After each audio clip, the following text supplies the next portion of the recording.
दक्षिण सोलापूर तालुक्यातील धोत्री गावामध्ये तब्बल 8 फूट लांबीचा अजगर आढळला आहे। सर्पमित्रांनी अजगराला पकडून वनविभागाच्या ताब्यात दिले आहे। या अजगराचे वजन 7 किलो 600 ग्रॅम इतके आहे।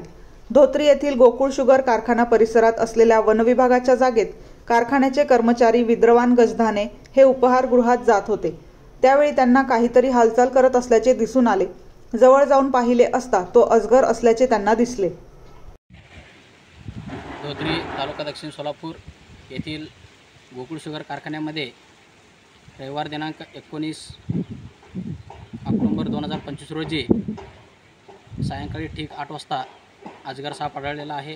तेथील कर्मचारी श्री विद्वान गजदाने यांनी आम्हा सर्पमित्रांना अमोल बिराजदार, नागेश बिराजदार व मल्लिकार्जुन हिरोळे यांना फोन केले असता आम्ही तातडीने त्या घटनास्थळी पोहोचलो।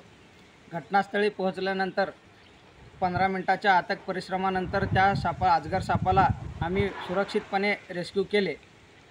तर दुसऱ्या दिवशी सकाळी आम्ही येथील वनरक्षक बसवराज हिरोळे यांना घटनास्थळी बोलवून आणि सोलापूरचे नाग फाउंडेशन आणि वाईल्ड लाईफ कन्झर्वेशन या टीमला बोलवून आम्ही वनविभागाच्या ताब्यात तो अजगर सापाला सुपूर्द केला।